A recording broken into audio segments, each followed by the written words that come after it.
भारत श्रीलंका संबंध। देखिए, भारत श्रीलंका संबंध को समझने के लिए हमें बेसिकली श्रीलंका की भौगोलिक स्थिति को समझना होगा। और अगर भौगोलिक स्थिति के लिहाज से देखा जाए तो नेपाल की ही तरह इतना तय है कि श्रीलंका भारत के लिए कभी भी कोई बड़ा खतरा पैदा नहीं कर सकता। हालांकि नेपाल और श्रीलंका दोनों की भौगोलिक स्थितियाँ एक सी नहीं है। नेपाल पूरी तरह से लैंडलॉक्ड कंट्री है, जबकि श्रीलंका एक आइलैंड कंट्री है ना, एक द्वीपीय मुल्क है, द्वीपीय राष्ट्र है। अगर इसकी भौगोलिक पोजीशन देखेंगे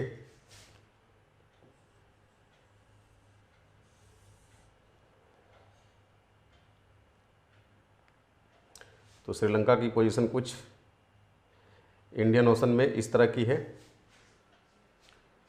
ना।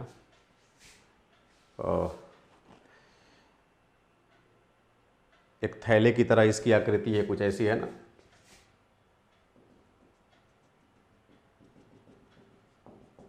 इस टाइप की।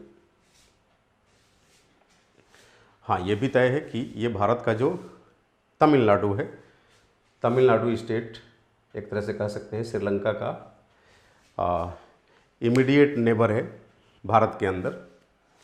और अक्सर जब भी हम भारत और श्रीलंका के संबंधों को पढ़ते हैं, तो जो कि भारत एक संघात्मक देश है और संघात्मक देश में क्षेत्रीय इच्छाओं का भी ध्यान रखा जाता है, क्षेत्रीय ज़रूरतों का ध्यान रखा जाता है। और निसंदेह भारत श्रीलंका संबंध को पढ़ते समय हमें तमिलनाडु के लोगों का भी ध्यान रखना होगा कि तमिलनाडु के लोगों का क्या विचार है। जैसे हम लोग भारत बांग्लादेश संबंध पढ़ते हैं तो उस दौरान पश्चिम बंगाल के लोगों के सेंटिमेंट का ध्यान रखना पड़ता है ना। ठीक उसी तरह भारत श्रीलंका संबंधों में आंतरिक रूप से तमिलनाडु के इंटरेस्ट को ध्यान में रखना होता है, चूँकि इसके साथ हमारी समुद्री सीमा लगती है श्रीलंका के साथ, है ना। आप कह सकते हैं कि श्रीलंका हिंद महासागर में एक बड़ा ही स्ट्रेटजिक ओशनिक रूट पे एग्जिस्ट करता है ना। एक महत्वपूर्ण समुद्री संचार मार्ग। The geographical location of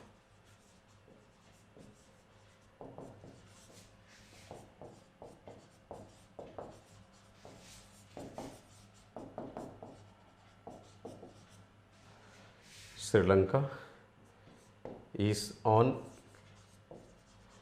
an important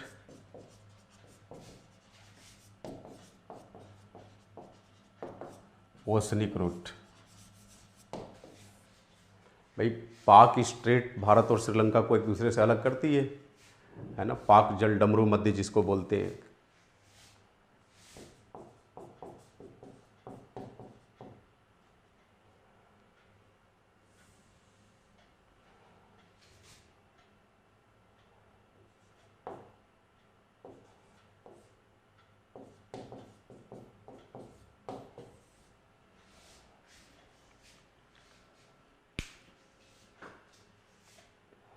okay, वर्तमान संदर्भ में अगर भारत श्रीलंका के संबंधों को हमें समझना होगा तो एक छत्र रूप से केवल भारत केंद्रित होकर या श्रीलंका केंद्रित होकर हम नहीं समझ सकते हैं। जिस तरीके से भारत नेपाल संबंधों को समझते समय नेपाल से अधिक ध्यान हमें चीन पे देना पड़ता है, ठीक उसी तरह भारत श्रीलंका के संबंधों को समझते हुए श्रीलंका से कहीं ज़्यादा चीन और पाकिस्तान पे फोकस करना होता है ना।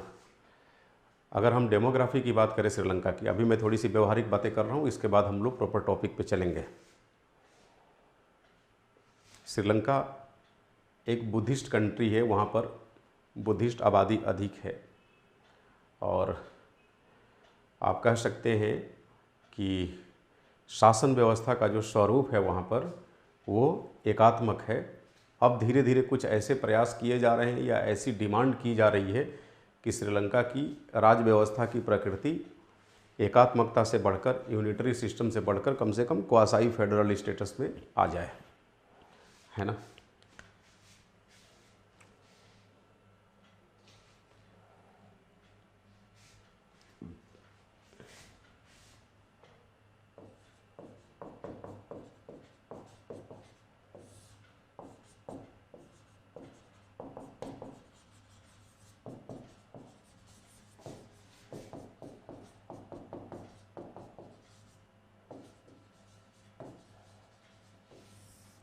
Unitary mode of political system है श्रीलंका में।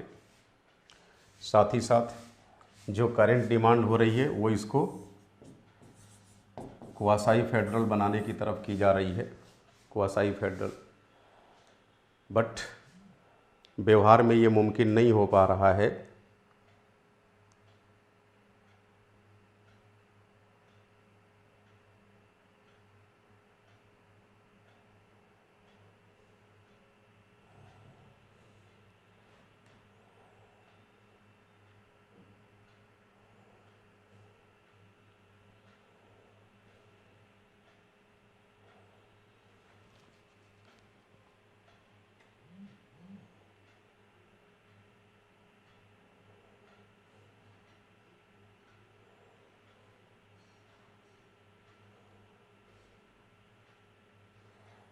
व्यवहार में यह मुमकिन नहीं हो पा रहा है क्योंकि श्रीलंका का जो कॉन्स्टिट्यूशन है तो रिटन कॉन्स्टिट्यूशन, बट इस रिटन कॉन्स्टिट्यूशन के जो प्रोविजंस हैं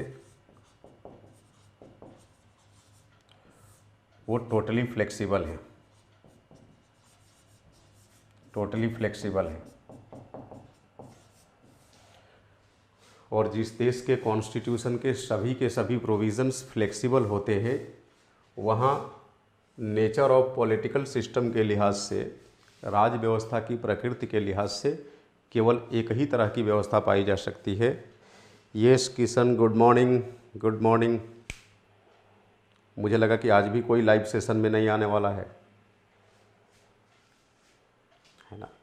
तो अभी मैं प्लान कर रहा था कि जो अपने सेल फ़ोन में चलाता हूँ लेक्चर में आप लोगों की चैट को फॉलो करने के लिए, उसको ऑफ़ कर दूं, क्योंकि जब नेट ऑन रहता है तो कई सारे व्हाट्सएप वगैरह आते रहते हैं, बीच में डिस्ट्रैक्शन होता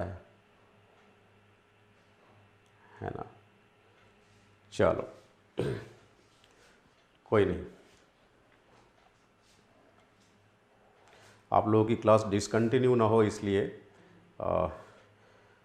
मैं चूँकि दिल्ली से बाहर हूँ, बावजूद इसके चूँकि यहाँ पर स्टूडियो है तो मैं कहा कि आपकी क्लास नियमित बनी रहे, चाहे छोटी क्लास ही हो, है ना, घंटा डेढ़ घंटा की ही हो, बट नियमित रहे। क्योंकि अब तो बाइलेटरल रिलेशनशिप है, ये बड़ा आसान है, इसको बड़ी आसानी से आप कर लेंगे।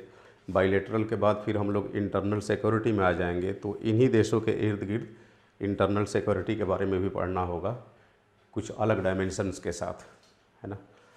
चलो, तो मैं ये बता रहा हूँ कि जैसा कि नेपाल के संदर्भ में भी हमने देखा था कि जब दो देशों के इंटरनेशनल रिलेशनशिप की बात होगी आपस में, या बाइलेटरल रिलेशनशिप की बात होगी, तो दोनों देशों की संवैधानिक योजनाओं को समझना जरूरी होगा, वहाँ की सांस्कृतिक सामाजिक स्थिति को समझना होगा, क्योंकि उसी के आधार पर दोनों देश अपनी अंतर्राष्ट्रीय नीति का निर्धारण करेंगे। भारत के बारे में तो हम सब समझ रहे हैं इसके बारे में, लेकिन श्रीलंका के बारे में समझना हमारे लिए एक नई बात है।